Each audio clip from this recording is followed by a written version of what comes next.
126-njy ýylda 95-nji ýyldan 8-nji ýylda Mawlud Khanyň hakynda. Alhamdulillahi rabbil alamin. Ve salatu vesselamu ala seyyidina seyyidil enbiya vel mursalin ve ala alihi ve sahbihi ecmaîn. Alhamdulillah Müslüman oğlum. Näçe keşin hakynda gurrun etkelýär.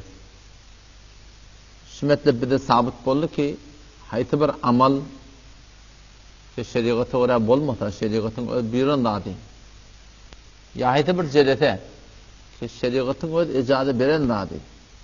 Yani şeriatyň çarçok gawanyna göre bolmasa şu jeleteň dogry däligi bir de belli bardy. Ýa-da hiç kim salawat bermekdige ya namaz okyp da şoň tagawyn başlamaklyga ya Kur'an okuyup şoňtagawyn öllere ya diýerlere bagşlamaklyga ya şu turatynda zikredip ya sadaka berip İsa'ly sawab etmeklikde hiç bir musulmanyň bunda şeki ýok. Gurrun ýöne şu çarçow bike görmeli awal başdan şeriatyň ejady beripdir şu amala. Eger şeriat şu amala ejady beren bolsa onda şu amal da o şeriatyň aýdanyna göre bolmaz. Ene şu namazda sen gymyllasan derek sese wajyp boldy diýer. Näme diýip? Çünki şol namazyň içinde şol Allah Taala bilen Peýgamberiň aýdyn tertibinden çykypdyr. Ýa-da bir terekişiden dady ýok. İmam Azam rahmetullahi aleyh hakynda meşhur. İmam Azam rahmetullahi aleyh mezhebindeki birin mezhebimiz ettehiyyatudan sonra Allahumme salli ala Muhammed ve ala Muhammed diýden şoňa barsaň salavat berýäňdir. Sen sevap melittirdi haliki turmalmyşyň 3-nji rekatda. Bir adam turmaly ettehiyyatudan sonra turmalmyşdyk turmapdyr. Allahumme salli ala Muhammed ve ala Muhammed diýip salavat bermändirdir.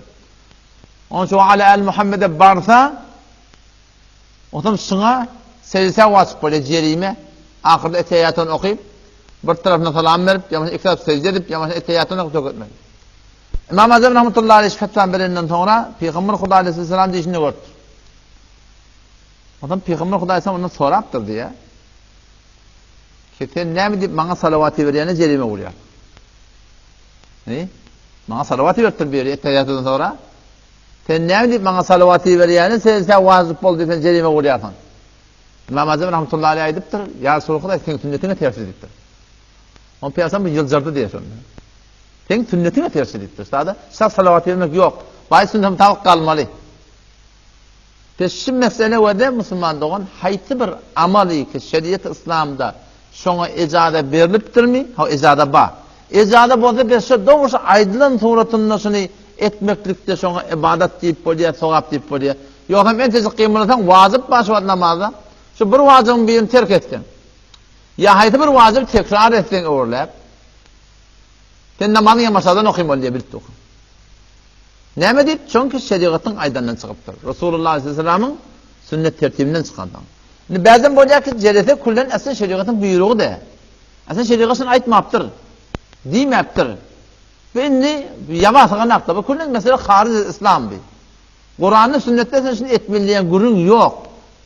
On sen gelip benim sünnet soğa pantıma bolmaklyk. On bula toydan sonra tamaşa, oroktan sonra hoşa diye türkmeli. Bu hiç olman doğru. Ameli ki şeriatın sabit, şeriate öyle etmeli, sünnete öyle etmeli, Kur'an'a öyle etmeli. Ameli ki şeriatın sabit de aslında sabit de da. Seninle geldiğin şartda var 100 saat sen şuna emin değil. Kabul olsun diye baydın. Allah kuvvet verin birbirine. Allah'tan yana kabul ol. Otam şu taýdan şu amallar iki arada sen şu kun Türkmen sarada bid'at diýip aýdylýar. Halal sünnet diýip aýdylýar. Şu amallar zatyny gawamaly ahy. Kur'andan sonra namaz sünnetten sonra Kur'an okumak gawdat. Tesbih çekmek gawdat. Tilawet etmek gawdat. Öle Kur'an okuyup sowap başlamak gawdat. O näme diýip sünnetten sonra Kur'an okumak dogry diýilýär. Çünki Peýgamber şunu etmekdir. Şeriatın sünnetinde destur yok. Ve belki Peygamber Kur'an okuyuptur, her yerde namazdan sonra öde okuyuptur, tenhayi okuyuptur. Sen Peygamberin eden tertibinden çıkıyor. Taymana baramızda, o çatada giyirinde çıkanda Kur'an okuyuluptu. Ne iş o? Kur'an okuyuptu da. Şu amal bizatihi terek amalda Kur'an okuyuptu. Ne mi deyip şu amal doğrudan? Çünkü şu amal peygamberden sabitti. Yani ettik ama da ameli ki peygamberden sabit, şunu peygambere öyle etmeden kabulle. Bu amel kesin peygamber etmeyiptir aleyhissalatu vesselam. Sahabeler öptür, dinantay öptür, gıday öptür. Ne kadar yaralar öptür, şu peygamber ayet öptür. Gelip de tesiyet ediptir. Ama hiç yokta şey gelip peygamber oturup Kur'an okuyup, ben Kur'an okuyup. Şular da peygamber etmeyiptir.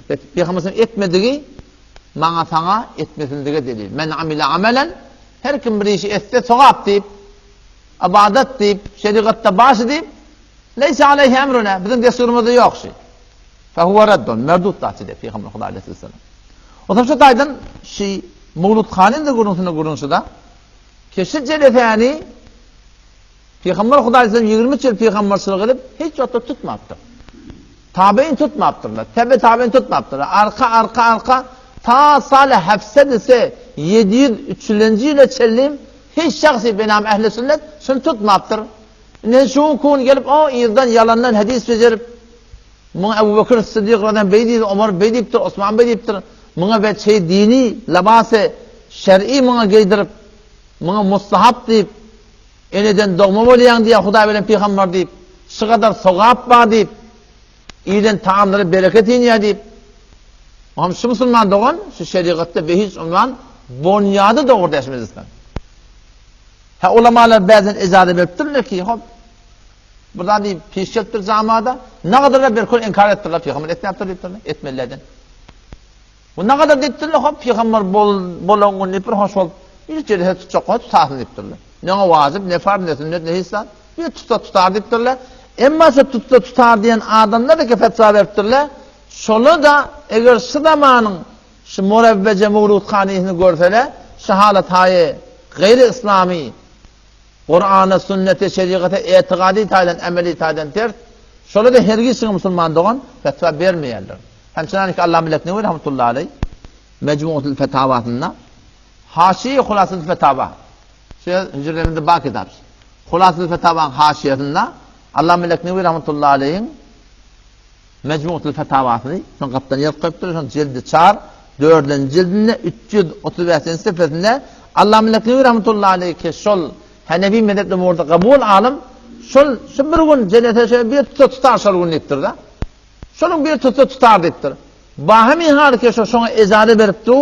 Yine de şol Mevludhane deyip birdat deyip şolun cennete tutup zat pişirip beni burada edip peygamber ruhuna bağışlamakның hakkında fetva berýär ki şuda dogry dedi. Hemçine kaýtýar belki Şirini gahi der esnai Mevludhane ve gahi ba'da Mevludhane taksim etmişler.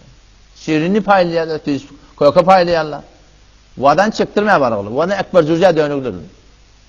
O şirini pilini vadan geçirdi.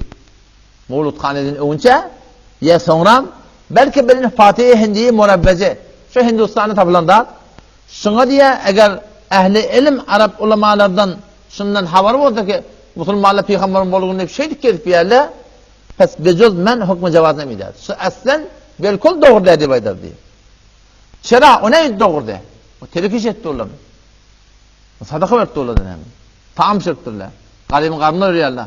Zikret yerler, telavet et yerler. Onun için peygamber ruhunu bahset yerler. Telekiş etti oğlum sizler. On ilip duran iş şu sünnetin sabit dedi. Şera ki tariqi İsa'lı sevap şu sizin tertib eketi tutunup durduğunuz peygambere bir muhabbetiniz var deyip Resulullah Aleyhisselam bir İsa'lı sevap edecek. Sonra başlayacak demektir. Şu tariqi İsa'lı sevap ne der şefiya, ne der zamanı Şefi'ül Mudnebin, Resulullah Huda Aleyhisselam'ın vaktinde şu badi, ne sahabanın vaktinde, ne tabi'in, ne tebbe tabi'in, ne müştehin. Hiç kaydının hakkında şey yoktur. Hiç kaydının fetva vermektir. Sizin şu ettiğin işinin aslında bunyadında doğrudur. Ama sizin şu tertibi tutup durduğunuz diye, şu diye kullen Kur'an'da, sünnette, 7 baş arkada Müslüman doğan şu kullen İslam'da yok demiştir. 7 arkada yokmuştur. 7 arkadan sonra öğrendik. Benaen aleyh diye, şu yankı delailleri kimin ayttım diye, nezdemen tariqi murabbece meşrunis. O da Allah milletine fetva verdi. Yeniden ben yanımda şey deyip duran iş doğru deşi diye. Şu bir gün bir tutar diyen alimin öyle, şu deyip de şu an şu tutulan cennete, nezdemen tariqi murabbece, şu revat sokturanlar meşrunis doğru dedi diye. Ondan sonra elinden gurdun etti. Baqi kıyamkadan bir vakit zikr beladet. Peygamber ruhu geldi, peygamber bolongunni goyangar yalla diye. Nezdemen inheme bir asl. Bunu yaptı şeriatta yoklar. Aslında şeriattan batıl da belki Mecmu-ül Risalena cildi 5 cildinde 34'den seferde ne ya? Batılun minel ebatil. Batıl anlamıyorsun batıl akide peygamber ruhu hazır oldu diye goyana turmaklık değil. Ve takdir Yankı Abcanahun Nebevi Necat merhum da şu öz Mecmu-ül Behiyye'sinde 16'dan seferde inşallah Leknevi şu fetvadan şu tadı getirtir. Velev ki takdirin şu tadı kaleminden kasıttır Allah Leknevi'nin fetvası diye aytmaklık. Yani hakikatinden şu takdir şu doğru Allah Leknevi'nin fetvasını şu tadı getirtir şu. Ödünden yazanlar yok soğudan benimle. Şunun hakkında. Ve Hakim-ül Ümmet Mevlana Eşrefili Tanrı Rahmetullahi Aleyh bir kitaba İslah-ı Rusum diye. Şun 143. sefetine ait ya, ordu ait ya, bu hazarat bir. Yani o alimleri ki bir gün bir cihazı çok tutanıp ayıptırlar. Allame Suyuti hemen Şafii mezhepten. Ve Mevlana Rahmetullahi Aleyh Hanefi mezhepten. Şöyle diye şu ulemada bu hazarat bir şu ulemanın kesine bir gün bir cihazı çok tutanıp ayıptırlar. Eğer bir istemane mehoti है eğer şu ulemada sıdamanı bolsadılar और उन मफासद को मुलाहज़ा फरमाती şu bolup duran yağdaylar mafasatlarını gördüler tohut men fermatiye şunun öldürdü diye şu zerrete doğru diye ederler. Ustada Allama Mufti Şafii rahmetullahi aleyh Mufti Azam Pakistan Mufti Taqi Osmani Hafizullah'ın ziyadeti Marful Kur'an'na 4. cildinde 281. sayfa tercüme Farsı'nda yankı 3. ayet Sure-i Maide'de El-yevm ekmeltu lekum dinakum şu ayetin mahtetinde bir usul-i kaide aydıptır. Merasim-i İslamiye ceşnhay-i İslami berguzar etmeden için. Bir kaide aydıptır. Ne meblağının İslam'da sarga tutulmaklığa o şoňa menes barahim şu forum tebelle tutulmaklığa şoňa menes yılyete ayda or günler tutulmaklığa ne meblağının icazı verilmeye. Ya hayta bir firuzi bolup İslam'da. Yani şu o da ne kadar keşfelerde var aşağı. Ama Salih Firuzi deyip, Mahe Firuzi deyip, işte ne kadar şu ceşin tutuyor. Pakistan'ı bir bağdık. Şu da ceşin tutuyorlar. Şu Pakistan'ın var istiklaliyeten vakti, falan keşferin istiklaliyeten vakti. Şu tadı diye sana ceşin tutuyorlar. Öyle usul mebaniyeti öyle. Bizim olan koyun işimiz yok. Kurun yönesi de ne mi deyip İslam'da çarçu ve Hanefi mezhepte Kur'an-ı sünnete göre celiselere sporum diye hoşluk etmekteki icazı yok diye. Eğer şöyle icazı olsa var ona Cengi Bedir'den şimdi bir cesim ne oluyor? Şu son piruzottur İslam. Cengi Huneyn'de de, Cengi Uhud'da da, Cengi Ahzab'da da, tamam Cengi piruzottur da. Şu piruzilerde, Cengi Hayber'de de, şu Cengilerdeki piruzotturlar. Şurada eğer cesim tutmalı olsa şuralarda tutmalı oluyor diye. Şuna bir kaide beyanıdır Müslüman doğum. Eğer şunu düşünsek inşallah bir vezin bir ilmi bahs yani. Olaysa bir nefer Yahudilerden Faruk Azam radıyallahu anh yanına geldi diye. Ha ya Ömer sizin Kur'an'da bir ayet var. Eğer şu ayet Yahuda nazil olunmasa son inen günni hatmin bir şovun ceşin tuturduk ayet tuturduk. Kur'an'da bir ayet var. Eğer şu ayet bir Yahudilere inen olsa biz şovun ceşin tuturduk. Ve biz şovun ayet tuturduk diye. Faruk Azam radıyallahu anh soraptır. Hayta yol.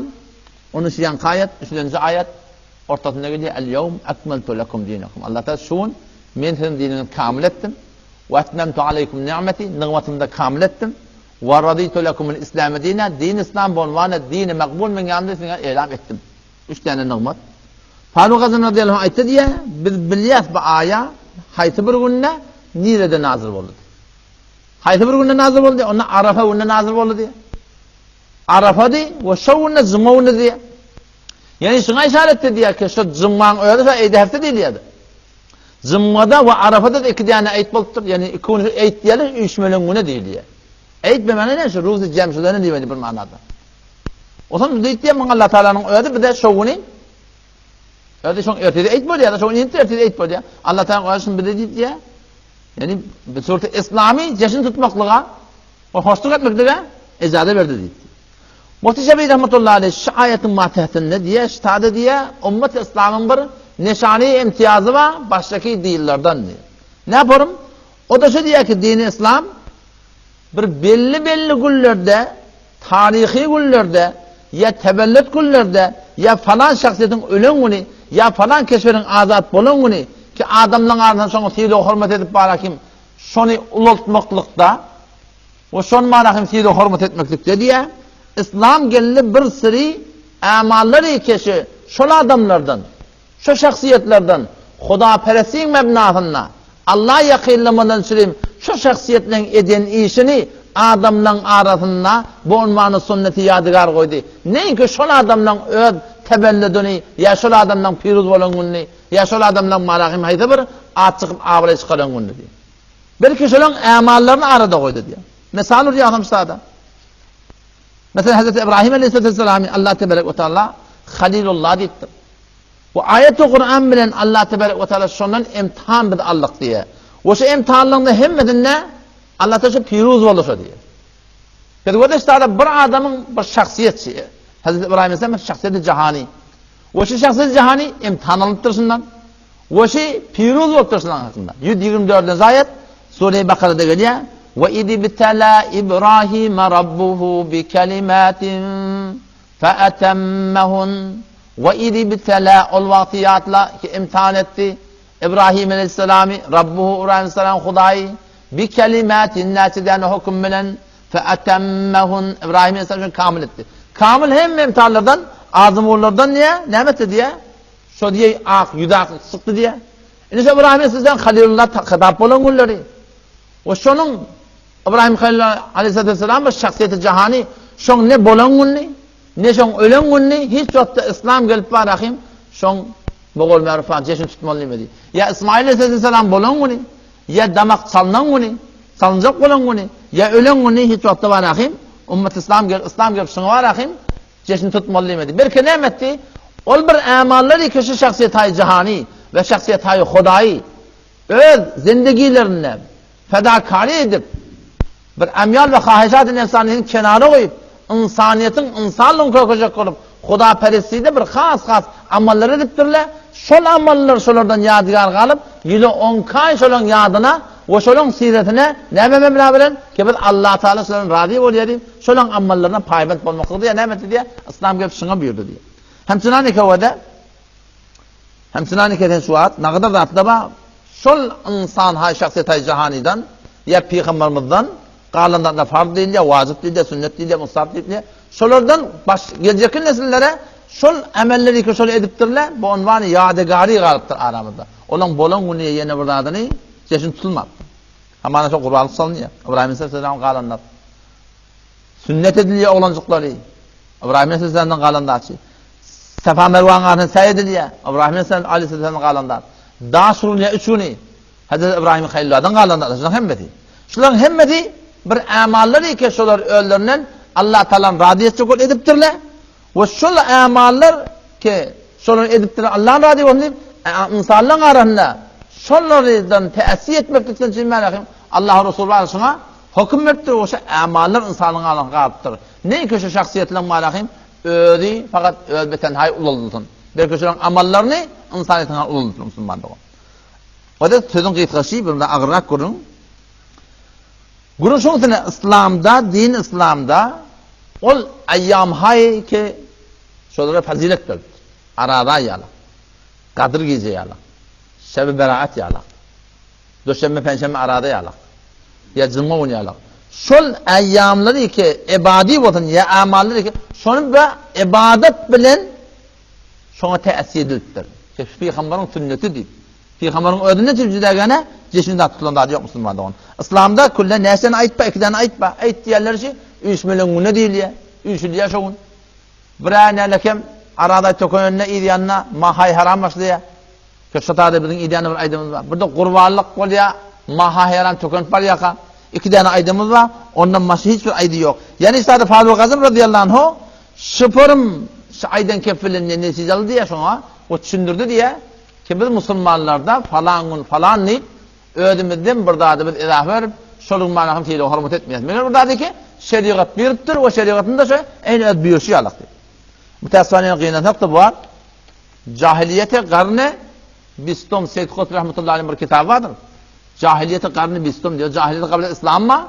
Cahiliyete garny Bistom mu? Cahiliyet diýelim näme? Her bir şahsy ki we her bir hanawady ki, her bir jamy ki Allah Resulüniň hukmundan çykypdy ödünüp jüdägäni terdip ede. Afa hukmel cahiliyeti yebgun yallata. Hukm cahiliyet şu musulmandyk. Oňa şu taýdan barahim İslam gelip Mesihlenki alaq İsa aleyhisselamyň bolanyny Peygamber sallallahu aleyhi ve sellem gelip sağda tebelled o, yaşın tebelled o, yaşına menes barahim hiç wagtda şunu hiç bir musulman etmepdir yani. Ne sahabadan ne tabi'in hiç kimden.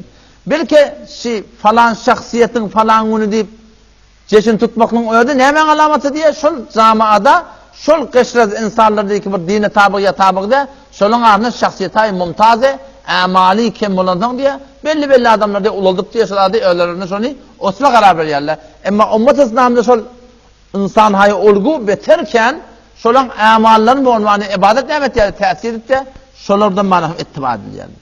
Eger garar bolsa bar akim falanın bolangyň ip barakim jeşin tutmaly bolsa adı köp 724 bin peygamber resmi. Fakat bizim peygamberimiz tutmamış öyle. Qalanlar mega peygamber değil mi? Ama iman getirdik da şeyden. Hem peygamberler de iman getirdi.